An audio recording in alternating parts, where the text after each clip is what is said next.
کہ اس منصوبے سے توقعات تو بہت ہیں، لیکن کئی کی شکایت بھی ہے یہ کہ پاکستان سے اتنا مال چین نہیں جا رہا جتنا وہاں سے آ رہا ہے، حتیٰ کہ وہ مصنوعات بھی چین سے آ رہی ہیں اور پاکستان کے بازاروں میں بک رہی ہیں جو پاکستان میں بنتی ہیں یا بن سکتی ہیں، اور اس سے وہ پریشان ہیں۔ اس سے پاکستان کا چین کے ساتھ تجارت کا توازن مزید بگڑ سکتا ہے، جس کا معیشت ہی نہیں پاکستان کی سیکیورٹی پر بھی گہرا اثر پڑ سکتا ہے۔ اس طرف واشنگٹن میں بھی ماہرین توجہ دلا رہے ہیں گلگت بلتستان سے لے کر واشنگٹن میں جاری بحث پر۔ آئیے دیکھتے ہیں میری یہ رپورٹ۔ پاکستان اس وقت 217 ارب ڈالرز کا مقروض ہے، جس میں سے 46% قرضہ چین کا ہے۔ سی پیک کی مد میں پاکستان چین سے مزید بڑے قرضے لے رہا ہے، جن کی مالیت 60 ارب کے لگ بھگ بتائی جاتی ہے۔ خنجراب سے پاکستان میں داخل ہونے والے ٹرکس پاکستان کے لیے چینی درآمدات لے کر داخل ہوتے ہیں، لیکن میرے پوچھنے پر پتہ چلا کہ واپس لوٹنے والے بیشتر ٹرکس پاکستان سے خالی جاتے ہیں۔ سنیل تھورانی کا تعلق اندرون سندھ گاؤں کنڈکوٹ سے ہے، وہ چاول کے بیوپاری ہیں۔ ابھی ہم ادھر کھڑے ہیں پہ چائنا بارڈر پہ، ان کو چاہیے کہ چائنا سے بھی تو فیور لیں، خالی چند ایک ایٹم ہم لوگ ایکسپورٹ کرتے ہیں، ان کی ساری کھلی ہوئی ہے ہماری طرف۔ اور سنیل تھورانی کی یہی بات واشنگٹن میں ماہرین کچھ مختلف انداز میں دہرا رہے ہیں۔ ان کا کہنا ہے کہ پیداوار زیادہ ہوگی تو برآمدات زیادہ ہوں گی۔ اگر پیداوار ہی زیادہ نہیں ہوگی اور ایسی چیزیں پیدا نہیں کی جائیں گی کہ جن کی دنیا کی مارکیٹ میں کھپت ہے، تو پھر صرف انفراسٹرکچر بنانے سے ملک ترقی نہیں کر سکے گا۔ سابق پاکستانی سفیر حسین حقانی کہتے ہیں کہ جو چیز پاکستان اور چین کے تعلق کو مزید پیچیدہ کرتی ہے وہ یہ کہ چین اور پاکستان کا تعلق صرف کاروباری نہیں۔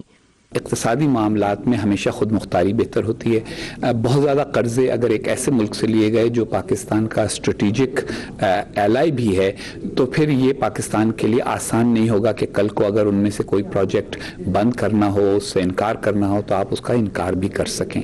امریکہ کے بھارت کے ساتھ دفاعی اور انٹیلیجنس کے معاملات پر باہمی تعاون کے معاہدے اور پاکستان کی امداد کی منسوخی جیسے عوامل پاکستان کے چین کے ساتھ اپنی دفاعی اور اقتصادی تعلقات مزید گہرے کرنے کا بھی سبب ہیں۔ تعلقات بنا کے رکھنا پڑتے ہیں اپنے مفادات میں، سب کے اپنے مفادات ہیں۔ آپ ایران سے بناؤ، آئل امپورٹ کرو، اتنے سینکشن ہیں پھر بھی انڈیا کرتا ہے، کبھی نہیں وہ رکتا۔ آپ لوگ ہم سے امریکہ سے کریں کام، ان کے ساتھ ٹریڈ لیں، نہ کہ لون لیں، یہ قرضہ لیں، یہ تو انٹرسٹ میں ہی پورے ہو جائیں گے ہم لوگ۔ 2 بلین ہم کو انٹرسٹ دینا پڑتا ہے۔ سی پیک کے بڑے قرضوں کے ساتھ چھوٹے صوبوں جیسے گلگت بلتستان، بلوچستان اور خیبر پختونخوا کے بڑے تحفظات بھی جڑے ہیں۔ پاکستان کا ایک مسئلہ علاقائیت ہے۔ پاکستان کے تناظر میں اس کا مطلب ہے کہ پنجاب کا صوبہ دوسروں پر فوقیت رکھتا ہے اور وہاں کے بزنس مین سی پیک سے متعلق تمام سرگرمیوں پر حاوی رہیں گے۔ پاکستان کی گزشتہ حکومت ماضی میں اس تاثر کی سختی سے تردید کر چکی ہے کہ پنجاب کو سی پیک منصوبوں میں فوقیت دی جا رہی ہے۔ دوسری جانب سی پیک پروجیکٹس کے قرضوں پر سود کی مد اور ان سے متعلق دیگر تفصیلات عوام کو دستیاب نہیں۔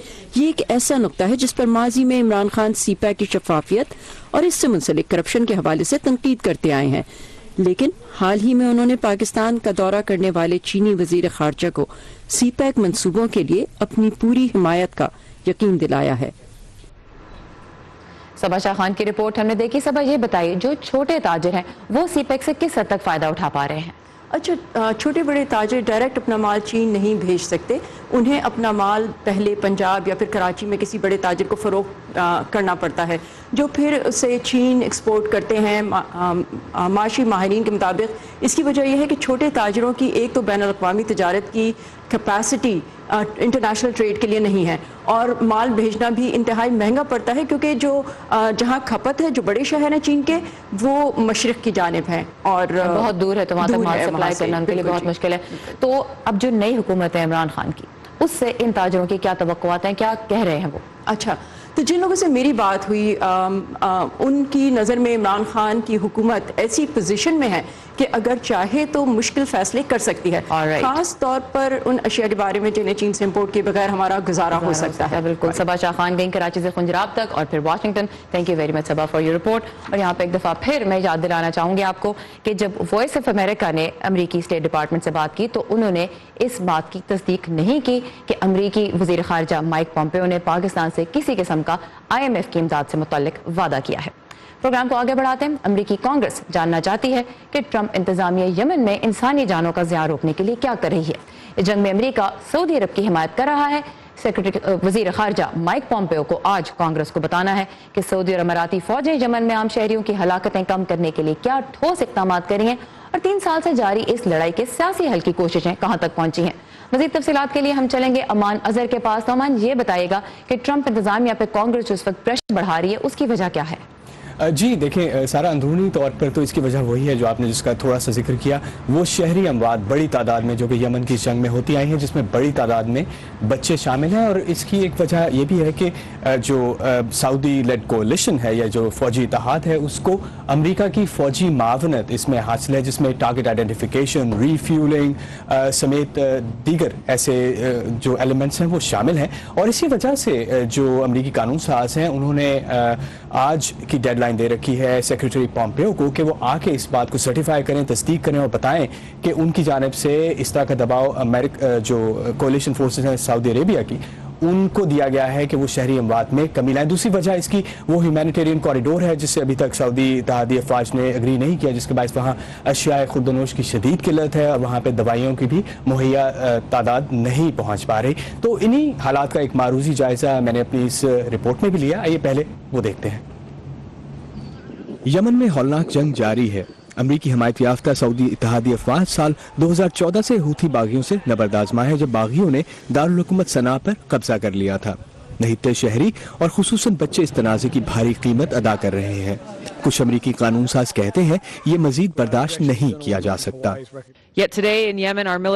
تاہم آج ہماری فوج نے کانگریس کی منظوری کے بغیر سعودی عرب کے ساتھ مل کر یمن میں ایک مداخلتی جنگ شروع کر رکھی ہے. مگرمچھ کے آنسو بہانے اور بے بنیاد باتیں کرنے کا وقت ختم ہو چکا ہے. امریکہ کو سعودی عرب کے لیے اپنی سپورٹ ختم کرنا ہوگی اور ایسی جنگیں لڑنے سے رکنا ہوگا جو دنیا میں تباہی، موت اور تکالیف کو بڑھاتی ہیں. لیکن سیکرٹری دفاع جم میٹس سعودی اتحاد کی جانب سے فوجی کارروائیوں کا دفاع کرتے ہیں. یمن پر ہم اپنے اتحادی سعودی عرب کے خود کا دفاع کرنے کے حق کا ساتھ دیتے ہیں اور اس بات کا احساس بھی رکھتے ہیں کہ اس تنازع کے خاتمے کے لیے سیاسی حل کی ضرورت ہے. میٹس کا کہنا ہے واشنگٹن سعودی عرب کے ساتھ مل کر کوشش کر رہا ہے کہ غلط ٹھکانوں پر بمباری سے شہری اموات کو روکا جا سکے، جیسے اگست میں بچوں سے بھری بس پر ہونے والا حملہ جس میں کم از کم 40 ہلاکتیں ہوئیں. کانگریس نے سیکرٹری پومپیو کو 12 ستمبر تک کی مہلت دی ہے کہ وہ اس بات کی تصدیق کریں کہ اتحادی افواج شہری اموات میں کمی کے لیے اقدامات کر رہی ہیں. اگر وہ ایسا نہیں کرتے تو سعودی جنگی جہازوں کو امریکی تیل کی فراہمی پر ممانعت ہوگی. اسٹیٹ ڈپارٹمنٹ کی ترجمان کہتی ہیں ہم ضوابط کے مطابق کانگریشنل بریفنگ پر عمل درآمد کریں گے اور ایسا جلد ہوگا. بھاری نقصانات اور ہزاروں بے گھر ہونے والے شہریوں کے باوجود ماہرین کا کہنا ہے کہ ٹرمپ انتظامیہ پچھلی امریکی حکومتوں کی طرح سعودی حمایت ختم نہیں کرے گی. میرا نہیں خیال کہ تبدیلی لانے کے لیے کافی دباؤ موجود ہے. ٹرمپ انتظامیہ کا سعودی عرب کے ساتھ جھکاؤ دیکھتے ہوئے لگتا ہے کہ وہ ان کی حمایت جاری رکھیں گے. شمٹس کے مطابق امریکہ پر سعودی بمباری کی حمایت ترک کرنے کے لیے دباؤ کافی نہیں، کیونکہ امریکی عوام یمن کے حالات پر امریکہ کے اندرونی معاملات میں ہلچل کے باعث زیادہ توجہ نہیں دے رہے. جی، اور یہاں میں یہ بتاتا چلوں کہ سیکرٹری پومپیو کو امریکی قانون سازوں کی جانب سے دی گئی ڈیڈ لائن کے حوالے سے فی الحال اسٹیٹ ڈپارٹمنٹ کی طرف سے کوئی اس طرح کی تصدیق سامنے نہیں آئی کہ آیا وہ اس کی سرٹیفیکیشن کریں گے یا نہیں کریں گے. جی رائٹ، امان اظہر ہمارے ساتھ ہے کیپٹل ہل سے. تھینک یو امان فار دس رپورٹ. پاکستان کے قریب واقع افغان صوبے ننگرہار میں گزشتہ روز ہونے والے ایک دھماکے میں ہلاک ہونے والوں کی تعداد 68 تک پہنچ گئی ہے. یہ دھماکہ جلال آباد تورخم ہائی وے کے قریب کل سحپہر اس وقت ہوا جب لوگ ایک مقامی پولیس کمانڈر کی معطلی کے خلاف مظاہرہ کر رہے تھے. اس خودکش دھماکے میں کم از کم 128 افراد زخمی ہوئے ہیں. دنیا بھر سے تازہ ترین خبروں کے لیے آئیے ہماری ویب سائٹ urduvoa.com پر، جہاں آپ کے لیے دلچسپ ویڈیوز بھی موجود ہیں اور آپ ویو 360 اور اس میں شامل رپورٹس دوبارہ بھی دیکھ سکتے ہیں. پاکستانی معاشرے میں شادی کا بہت اہم مقام ہے، لیکن سکھ مذہب سے تعلق رکھنے والے بہت سے پاکستانیوں کے لیے اپنی شادی رجسٹر کرانا ہی ممکن نہیں. پنجاب وہ واحد صوبہ ہے جہاں سکھ کمیونٹی کو یہ حق حاصل ہوا، اور وہ بھی اس سال. باقی علاقوں میں بسنے والے سکھ قیام پاکستان کے 70 سال بعد بھی اس بنیادی حق سے محروم ہے. مزید جانتے ہیں اس خصوصی رپورٹ میں اور پھر اس بارے میں مزید بات کریں گے. آپ کی شادی بھلے بہت دھوم دھام سے ہو، لیکن اگر آپ کا تعلق پاکستان کی سکھ برادری سے ہے تو ڈھول باجے اور دھوم دھڑکے کے ساتھ ہونے والی شادی کو ثابت کرنے کے لیے آپ کو کاغذات کے انبار سے گزرنا پڑے گا، اور شاید پھر بھی آپ اپنی شادی کو ثابت نہ کر پائیں۔ اپنے پاسپورٹ بنانے دی کوشش کیتی یا نیشنل آئی ڈی کارڈ دے وچ لکھانا کوشش کیتی تو مینوں بہت سارے مسائل دا سامنا کرنا پیا۔ میرے کول میرج سرٹیفکیٹ ہی نہیں سی۔ میں بہت کوشش کیتی کہ کسی طریقے نال لیگل طریقے نال میرج سرٹیفکیٹ بنائے۔ پنجاب اسمبلی میں سکھ آنند شادی بل 2018 کی منظوری سے پاکستان دنیا کے پہلے ملک کے طور پر سامنے آیا ہے جہاں پر سکھوں کے لیے آئلی قانون سازی میں پہل کی گئی ہے، لیکن ملک کے باقی حصوں میں سکھوں کی شادی کی رجسٹریشن سے متعلق مشکلات جوں کی توں ہیں۔ لاہور تاریخ کی واحد سکھ سلطنت کا دارالحکومت رہا ہے، اب پورے پاکستان میں سکھوں کی تعداد چند ہزار رہ گئی ہے۔ 2017 کی مردم شماری میں سکھوں کے احتجاج کے باوجود مذہب کی بنیاد پر سکھوں کی گنتی نہیں کی گئی۔ پاکستان کی کیونکہ مردم شماری کی وجہ سے جو صحیح گنتی سامنے نہیں آئی ہے، لیکن 50,000 تک ہوں گے۔ میجورٹی جو 99% سکھ جو تھا وہ from west Punjab to east Punjab چلا گیا۔ ابھی اس وقت اگر میں دیکھوں تو 1947 کو اور میپ کو کمپیئر کروں تو پھر تو ہیوج ڈیفرنس۔ گزرتے وقت کے ساتھ پاکستان میں رہ جانے والے سکھ بڑی حد تک پاکستانی معاشرے میں گھل مل گئے ہیں، لیکن اب بھی معاشرتی سطح پر انہیں کئی مسائل کا سامنا ہے۔ سکھ برادری میں شادی سے متعلق قانون سازی کی شروعات ہی میں 70 سال کا عرصہ لگا۔ جو سکھوں کا میرج بل ایکٹ پہ بات چل رہی ہے کہ یہ بھی پاس کروائے، اور ہم چاہتے ہیں کہ وہ ڈراپ لے آئے اور سنگت بھی دے کے، اور اس میں کچھ اور ترمیم کر کے یہ خیبر پختونخوا میں بھی جو ہے وہ پاس کروا دے۔ اس سے قبل سندھ اور بعد میں وفاق میں بھی ہندو شادی کی رجسٹریشن سے متعلق قانون سازی کی گئی۔ اس سے پہلے کوئی جتنی بھی سکھ میرجز تھی وہ کہیں پہ لیگلی رجسٹرڈ نہیں تھی، تو اب ان کے پاس ایک قانون موجود ہے، اور اس قانون کے مطابق اور سکھ دھرم کے مطابق اس کا سولوشن نکلے گا۔ تو اس کے فوائد جس طرح ایک مسلم شادی رجسٹرڈ ہوتی ہے، مسلم شادی کے جو جتنے بھی قانونی طور پہ مذہبی طور پہ جو اس کے سولوشن ہے شادی کے بعد، تو اسی طریقے سے سکھ دھرم کے مطابق اب اس کے جتنے بھی شادی کے بعد قانون موجود ہے، اس کے مطابق اس کا قانونی طور پہ اس کا جو سولوشن ہے وہ موجود ہے، اب ان کے پاس وہ کریں گے۔ سال 2017 اور 18 پاکستان میں اقلیتوں سے متعلق قانون سازی کے حوالے سے بہتر سال قرار دیے جا سکتے ہیں، لیکن غیر مسلم اقلیتوں کے لیے آئلی قانون سازی جو ان سالوں میں شروع کی گئی، اس میں ابھی بہت سے سنگ میل طے کرنے باقی ہیں۔ دیکھنا ہوگا کہ نئی منتخب ہونے والی اسمبلی اس حوالے سے کتنی سنجیدگی کا مظاہرہ کرتی ہے۔ رپورٹ آپ نے دیکھی۔ اس وقت پاکستانی سکھ رہنما اور پنجاب اسمبلی کے سابق رکن سردار رمیش سنگھ اروڑا ہمارے ساتھ ہیں۔ سردار صاحب، یہ سب سے پہلے تو بتائیے ہمارے ویورز کی آسانی کے لیے، ان کی سمجھ کے لیے، کہ جب شادی رجسٹرڈ نہیں ہوتی ایک سکھ شہری کی تو اس سے انہیں کیا نقصان ہوتا ہے، کن مشکلات کا سامنا کرنا پڑتا ہے؟ Thank you very much. یہ تو بڑی اچھی آپ نے رپورٹ دکھائی، یہ جو ابھی ہم نے تھوڑی دیر پہلے پیش کی۔ رہی بات کہ اگر ایک شادی رجسٹرڈ نہیں ہوتی تو دیکھیں جی، وہ مجھ سے پہلے جو رپورٹ دیکھ رہے تھے، اس رپورٹ میں سردار کلیان سنگھ جی بتا رہے تھے کہ جب وہ کوئی سفر کرتے ہیں، باہر جاتے ہیں، تو وہاں پہ ان کے لیے ان سے پوچھا جاتا ہے کہ آپ کا میرج سرٹیفکیٹ ہے، تو when marriage is not registered تو اس کی کوئی لیگل اینٹیٹی نہیں ہے۔ جب لیگل اینٹیٹی نہیں ہے تو سب سے بڑا ایشو جب آتا ہے خدا نہ خواستہ ان کیس آف ڈیتھ، ایک تو انہیریٹنس کا آتا ہے، ریزولوشن آف میرجز کا، تو باقی جتنے بھی ایسوسیٹڈ پرابلمز ہیں شادی رجسٹرڈ نہ ہونے کے، تو وہ سارے اس کے ساتھ لنک کرتے ہیں۔ تو میں یہ سمجھتا ہوں بنیادی حق ہے شادی کا رجسٹرڈ ہونا، اور انفارچونیٹلی پچھلے 70 سال سے کوئی قانون موجود نہیں تھا۔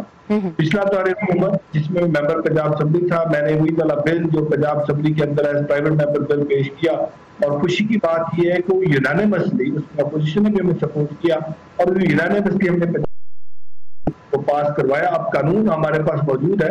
میں یہ سمجھتا ہوں کہ باقی جو 3 اسمبلیز ہیں پاکستان کی، جس میں کے پی کے ہے، بلوچستان ہے اور سندھ اسمبلی ہے، آپ اسی قانون کو لے کے وہ بھی اس دفعہ اس پہ ایفرٹ کریں گے، اور میرا خیال ہے بڑی کانفیڈنٹ تو وہاں پہ بھی اس کی منظوری ہو جائے گی۔ اور یہ بتائیے آپ کے خیال میں آپ چونکہ ایک کمیونٹی لیڈر ہیں، آپ کے خیال میں کیوں دوسرے صوبوں میں دیر ہو رہی ہے، اور اگر دیر ہو رہی ہے تو اس سے پاکستان میں جو سکھ کمیونٹی ہے اس کے مقام پہ کیا سوال ہو؟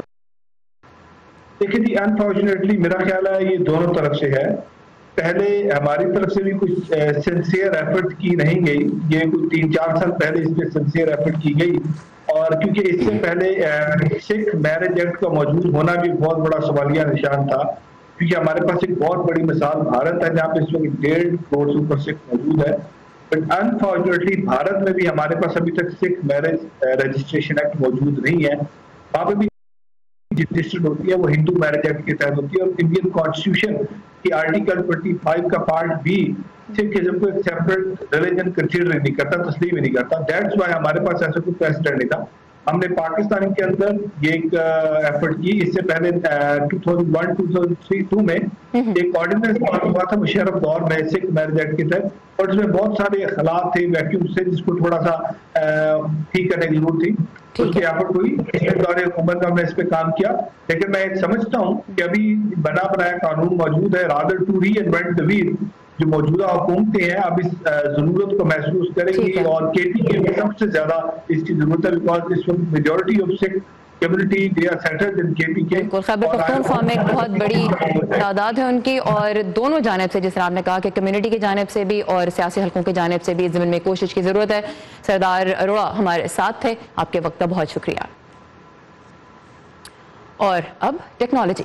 اگر آپ لیٹسٹ اسمارٹ فونز رکھنا پسند کرتے ہیں تو آج کا دن آپ کے لیے بہت اہم ہے، کیونکہ آج امریکی ٹیک کمپنی ایپل اپنی سالانہ تقریب میں نئی مصنوعات متعارف کرائے گی. توقع یہ ہے کہ ایپل کا جو آئی فون 10 ہے اس کا ایک نیا ماڈل پیش کیا جائے گا. اس کے علاوہ ایک نسبتاً کم قیمت آئی فون اور ایک نئی ایپل واچ بھی سامنے آئے گی. اس کے علاوہ کچھ مسٹریز بھی ہیں، کچھ اور ایسی پروڈکٹس بھی سامنے آ سکتی ہیں جن کے بارے میں ایپل نے کوئی اشارہ نہیں دیا. تو کیا کچھ سامنے آتا ہے، کیا لے کر آتا ہے ایپل، یہ سب آپ جان سکیں گے آج ہماری ویب سائٹ urduvoa.com پر. So stay tuned. اور ان دنوں ایسے اسمارٹ آلات کا استعمال بھی بہت بڑھ چکا ہے جو ہماری صحت کے بارے میں مسلسل ہمیں معلومات دیتے ہیں، جیسے دل کی دھڑکن کتنی تیز ہے، ایک دن میں ہم کتنے قدم چلے. لیکن ایسے جتنے بھی آلات ہیں ان میں جو بیٹریز لگی ہوئی ہیں انہیں چارج کرنے کی ضرورت ہوتی ہے. اب سائنسدانوں کی کوشش یہ ہے کہ یہ کام بجلی نہیں بلکہ انسانی جسم کی حرارت کے ذریعے کیا جا سکے. اور اس سلسلے میں جاری تحقیق پر آئیے دیکھتے ہیں آج کی ٹیک رپورٹ. سائنسدانوں کا کہنا ہے کہ انسانوں اور لائٹ بلبز میں کچھ چیزیں مشترک ہیں. ایک عام شخص ایک اعتبار سے 80 واٹ کے بلب جیسا ہوتا ہے، اور انسانی جسم سے خارج ہونے والی حرارت کو فائدہ مند بجلی میں بدلنے کا کام کر رہے ہیں پروفیسر جیمی گرنلن اپنے تجربہ گاہ میں.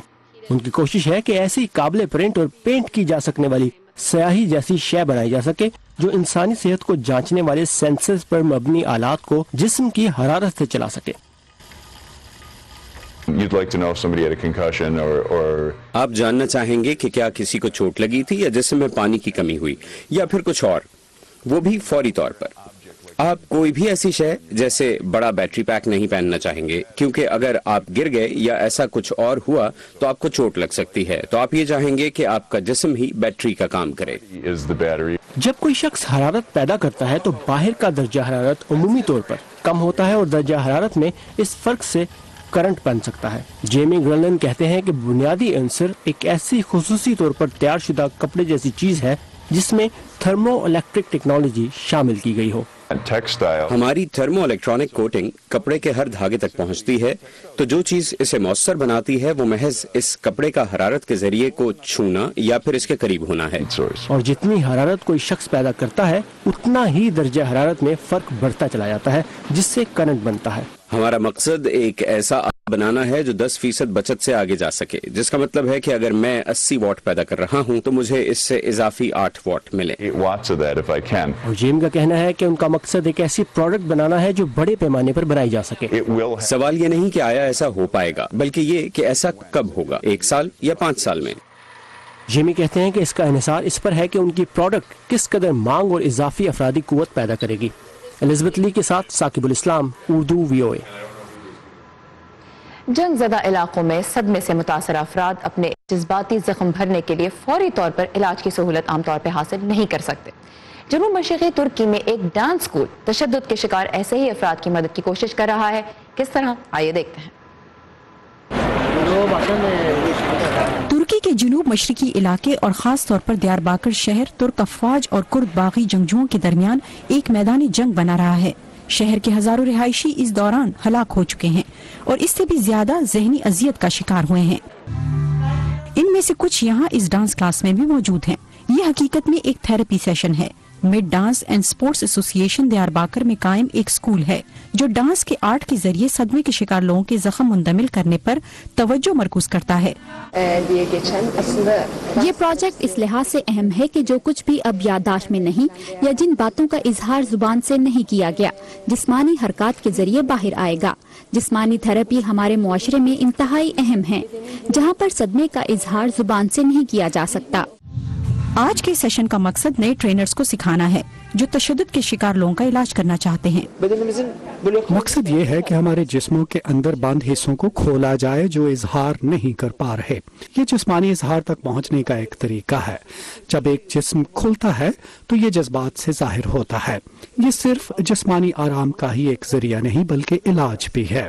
بلکہ ایسے ہی جیسے ہم اپنی زبان سے بات کرتے ہیں اسی طرح ہمارے جسموں کی بات کرنے کا ایک طریقہ ہے.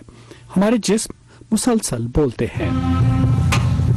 اسکول کے مینیجر کمال اسد کا کہنا ہے کہ تھراپی گروپ گھریلو تشدد کے متاثرین اور بدسلوکی کے شکار معمر افراد اور بچوں کی بھی مدد کر سکتے ہیں. یہ تربیت حاصل کرنے کے بعد ہم تخلیقی حرکات اور رقص کو آرٹ تھراپی کے طور پر استعمال کر سکتے ہیں اور اس پروگرام کو تمام ہسپتالوں میں کینسر کے مریضوں اور سرکاری اسکولوں میں خصوصی ضروریات کے حامل بچوں کے لیے بھی چلایا جا سکتا ہے. اس سیشن کو مکمل کرنے کے بعد مستقبل کے ٹرینرز مستند تھراپسٹ بن سکتے ہیں. جب ٹریننگ مکمل ہو جائے گی تو یہ کشیدہ علاقے میں ماہرین کی پہلی ٹیم ہوگی جو ڈانس کے ذریعے علاج کر کے صدمے کے شکار لوگوں کی مدد کر سکے گی. محمود برزسلان کی رپورٹ کے ساتھ نیلوفر مغل، اردو VOA. اس کے ساتھ ہی ختم ہوتا ہے آج کا ویو 360. فیڈ بیک کے لیے آئیے facebook.com/VOA اردو کے پیج پر اور تازہ ترین خبروں کے لیے لاگ ان کیجیے urduvoa.com پر. سارا زمان کو اجازت دیجیے. خدا حافظ.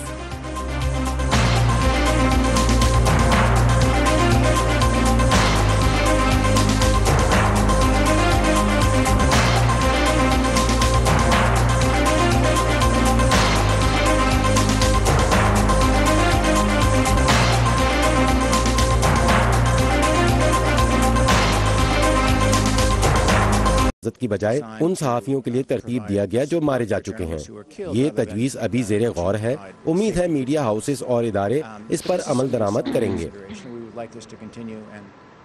اس کے علاوہ CPJ کی تجویز ہے کہ پاکستان پروٹیکشن آرڈیننس کا صحافیوں کے خلاف استعمال روکا جائے کیونکہ اس قانون کے تحت صحافیوں کو 90 دن تک بغیر کسی الزام کی قید میں رکھا جا سکتا ہے.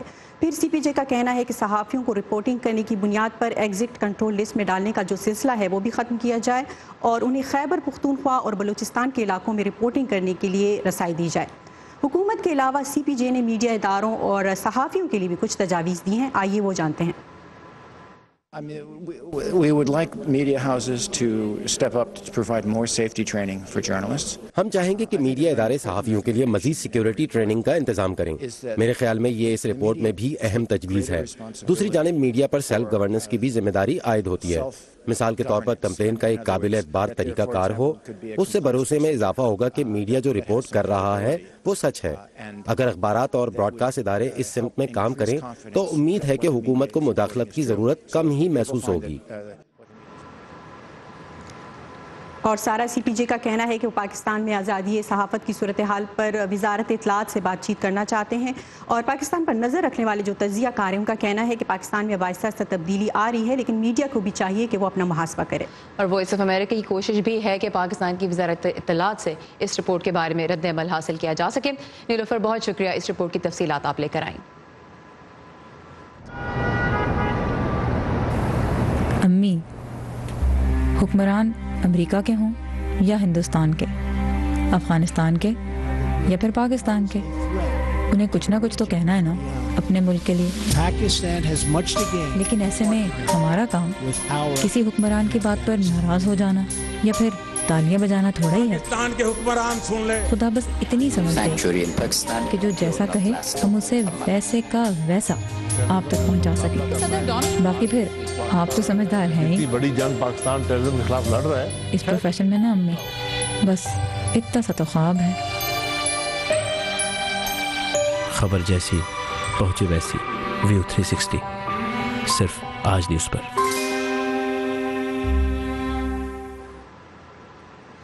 سابق امریکی صدر براک اوباما ایک مرتبہ پھر سیاست کے میدان میں سرگرم نظر آ رہے ہیں، کسی امیدوار کے طور پہ نہیں بلکہ اپنی جماعت ڈیموکریٹک پارٹی کے ایک سپورٹر کے طور پہ، ایک کارکن کے طور پر.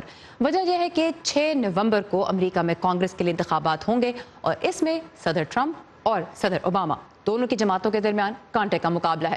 مزید جانتے ہیں اس رپورٹ میں. سابق امریکی صدر براک اوباما ایک بار پھر انتخابی مہم پر ہیں. ریاست ایلینوائے میں انہوں نے ڈیموکریٹک پارٹی کے نوجوان کارکنوں پر زور دیا کہ وہ سماجی اور معاشی انصاف کے لیے جدوجہد جاری رکھیں.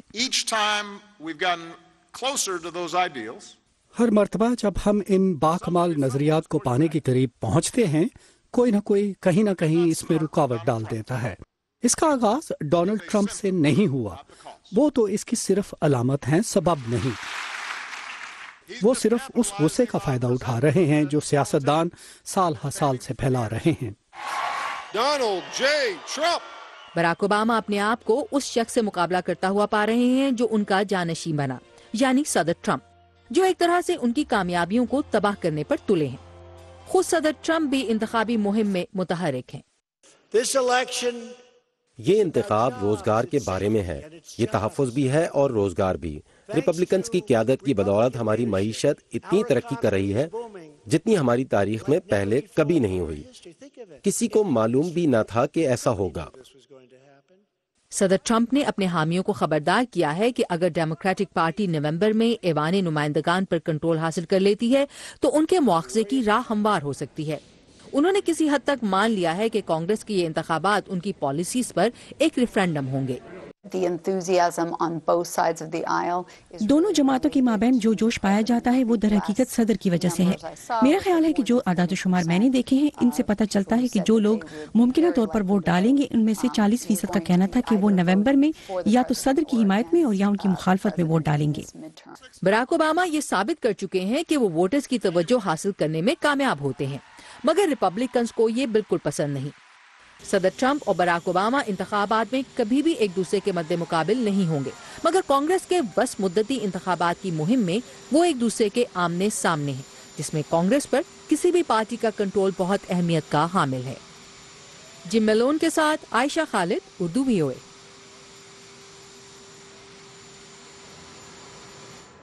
پاکستان سمیت دنیا بھر سے تازہ ترین خبروں کے لیے آپ جب چاہیں ہماری ویب سائٹ urduvoa.com پر آ سکتے ہیں.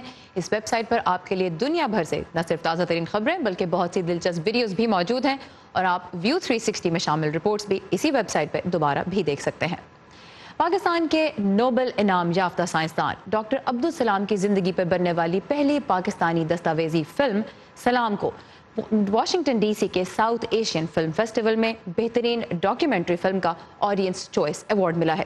یہ فلم حال ہی میں جارج ٹاؤن یونیورسٹی میں پیش کی گئی. مزید تفصیلات ہمیں دے رہی ہیں نخبت ملک. Salam was only 16 years old when he went to government college. 1969 میں پہلے پاکستانی اور چوتھے جنوبی ایشیائی شخص کی حیثیت سے سائنس میں نوبل انعام سے نوازے جانے والے ڈاکٹر عبدالسلام کا انتقال 1996 میں ہوا، جس کے بعد ان کی کہانی کو 2 پاکستانیوں ذاکر تھاور اور عمر وندل نے فلم کی شکل دینے کی ٹھانی. ہم نے کام شروع کیا 2004 میں، تو ان دنوں جب آپ لوگوں سے کہتے تھے کہ ہم ڈاکٹر سلام پہ فلم بنا رہے ہیں، لوگ سمجھتے تھے آپ AQ خان کی بات کر رہے ہیں، تو لوگوں کو ان دنوں تو کچھ پتہ ہی نہیں تھا. دوسرا یہ تھا کہ سلام چونکہ احمدی تھے، لوگ نہیں ہمیں پیسے دینا چاہ رہے تھے. یہ فلم بنی ہے لوگوں کے پیسے سے. 14 سال 2004 میں ہم نے یہ ڈیسیژن کی کہ ہم نے یہ فلم بنانی ہے، اور پھر ہم نے اوریجنلی آرکائیول ریسرچ کی. دنیا بھر ہم نے آرکائیوز ڈھونڈے، audio archives, video archives, photographs. Family کے ساتھ ہم نے ریلیشن شپ بنائی، عبدالسلام کے کلیگز کے ساتھ ریلیشن شپ بنائی، اور ہم نے فوٹیج جمع کرنی شروع کیا. اس فلم کے ہدایت کار آنند کملاکر کا کہنا ہے کہ فلم میں ایک واضح پیغام دیا گیا ہے. فلم اسینشلی کا ایک میسج ہے کہ انٹالرنس جو ہوتی ہے یا پریجوڈس جو ہوتی ہے اس کے وجہ سے جو لاس جو ہوتا ہے یا دیش کو یا وہاں کے لوگوں کو جو یا ینگر جنریشن کو جو لاس ہوتا ہے دیٹ از آلموسٹ کرمنل. مجھے خوشی ہے کہ ختم نبوت کے سلسلے میں یہ ادنا سی خدمت بھی ہمارے ہاتھوں انجام ہے. سلام فلم کو ایک ایسے دن پیش کیا گیا جب ایک طرف پاکستان میں آئینی طور پر احمدیوں کو غیر مسلم قرار دیے جانے کو 44 سال مکمل ہوئے اور دوسری طرف رواں سال اسی دن پاکستان کی حکومت نے پرنسٹن یونیورسٹی کے پروفیسر اور ماہر اقتصادیات عاطف میاں کو ملک کی معاشی مشاورتی کونسل سے ہٹا دیا کیونکہ وہ احمدی فرقے سے تعلق رکھتے ہیں. سلام فلم واشنگٹن ڈی سی میں اس ہفتے ہونے والے ساؤتھ ایشین فلم فیسٹیول کی پہلی پیشکش تھی. اس فیسٹیول میں پاکستان سمیت جنوبی ایشیا کے مختلف ممالک سے فلمیں پیش کی گئیں. نخبت ملک، وائس آف امریکہ، واشنگٹن. امریکہ کی مشرقی ریاستیں اس وقت ایک بڑے سمندری طوفان فلورنس کا سامنا کر رہی ہیں. آپ دیکھ سکتے ہیں یہ ایسٹرن ساحل تھا امریکہ کا اور یہاں پہ اب تک 10 لاکھ کے قریب لوگوں کو گھر چھوڑ کر محفوظ مقامات کی طرف جانے کو کہا گیا ہے. تیز ہواؤں اور شدید بارشوں کے خطرے کے پیش نظر ریاست north Carolina, south Carolina, Florida, Virginia اور اس کے علاوہ یہاں دارالحکومت واشنگٹن ڈی سی میں بھی ایمرجنسی نافذ ہے. ناسا نے اس طوفان کی خلا سے تصاویر جاری کی ہیں اور آپ یہاں پہ دیکھ سکتے ہیں کہ طوفان کتنا ہولناک نظر آ رہا ہے خلا سے. اور اگرچہ اس کی شدت میں اس وقت کچھ کمی آ چکی ہے، طوفان پھر بھی بہت تباہی مچا سکتا ہے، خصوصاً امریکہ کے ساحلی علاقوں میں. طوفان میرے گھر کی جانب بڑھتا جا رہا ہے، لہٰذا ہم نے کچھ روز پہلے ہی فیصلہ کر لیا تھا کہ ہمیں یہاں سے نکل جانا چاہیے. گزشتہ رات ہم انتظار کرتے رہے کہ طوفان شمال کی جانب بڑھ جائے. بچوں کے ساتھ یہاں رہنا مناسب نہیں، لہٰذا ہم نے سوچا یہاں سے نکل جانا چاہیے. میں اپنی تمام قیمتی اشیاء اب بھی گھر چھوڑ آیا ہوں. جن لوگوں کو ساؤتھ کیرولائنا رکنا پڑا، امید ہے ان کے پاس ریسکیو کے انتظامات ہوں گے کیونکہ حالات بہت خراب ہو سکتے ہیں. صدر ڈونلڈ ٹرمپ نے کہا ہے کہ ان کی انتظامیہ کسی بھی ہنگامی صورتحال سے نمٹنے کے لیے تیار ہے. افغان جنگ کا سامنا تو افغان عوام ایک عرصے سے کر ہی رہے ہیں. اس وقت ملک کا 2/3 حصہ خشک سالی کا بھی شکار ہے. ملک کے مغربی صوبے ہرات میں 1.5 لاکھ سے زائد افراد شدید خشک سالی کے باعث اب اپنا گھر بار چھوڑنے پر مجبور ہو گئے ہیں اور ان کی اکثریت عارضی پناہ گاہوں میں رہ رہی ہے جہاں فلاحی ادارے ان کی مدد کر رہے ہیں. ان کی کیا مدد ہو پا رہی ہے حقیقی طور پہ، جانتے ہیں اس رپورٹ میں. وہ اپنا گھر بار چھوڑ کر ایسے کیمپوں میں رہنے پر مجبور ہیں جہاں انہیں بہت سی دشواریوں کا سامنا ہے. ایسے میں جب کہیں سے امداد کی امید کم ہی ہے، یہ لوگ معاملات اپنے ہاتھ میں لے رہے ہیں. وہ خود ہی اپنے لیے کچے گھر تعمیر کر رہے ہیں. ہرات شہر سے باہر ایک عارضی کیمپ میں مغربی صوبے باغدیس سے آئے لوگ آباد ہیں. یہ علاقہ بدترین خشک سالی کا شکار علاقوں میں سے ایک ہے. کاشتکاروں نے اپنی فصلیں تباہ ہوتے اور بیج خشک ہوتے دیکھے ہیں. 3 برسوں سے خشک سالی کا سامنا ہے. ہم اپنی زمینوں سے کوئی آمدنی حاصل نہیں کر سکے. دوسری جانب ہمیں کھاد اور زرعی آلات پر پیسے خرچ کرنے پڑ رہے ہیں، لیکن پانی کی کمی کی وجہ سے ہمیں فصلیں حاصل نہیں ہو سکی. اقوام متحدہ کا کہنا ہے کہ فوری مدد کے بغیر آئندہ 6 مہینوں میں 20 لاکھ سے زیادہ لوگوں کو خوراک کی قلت کا سامنا ہو سکتا ہے. تاہم عالمی ادارے کی دستاویزات کے مطابق اس سال انسانی ہمدردی کی بنیاد پر درکار مالی امداد کا صرف 32% دستیاب ہے. آسمان صاف ہے اور زمین خشک. ہم بس انتظار کر رہے ہیں. ہم منتظر ہیں. کپڑوں، جوتوں اور خوراک کے بغیر ہمارے پاس کچھ بھی نہیں. پانی کے چشمے اور آبی وسائل خشک ہو رہے ہیں.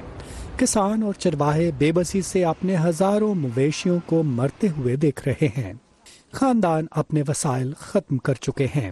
اقوام متحدہ کے عہدیداروں کو پریشانی ہے کہ خشک سالی اور اس کے ساتھ ہی افغانستان میں بڑھتے ہوئے تشدد اور عدم تحفظ کی صورتحال کے پیش نظر آنے والے کئی برسوں میں افغانستان پر سنگین نتائج برآمد ہوں گے.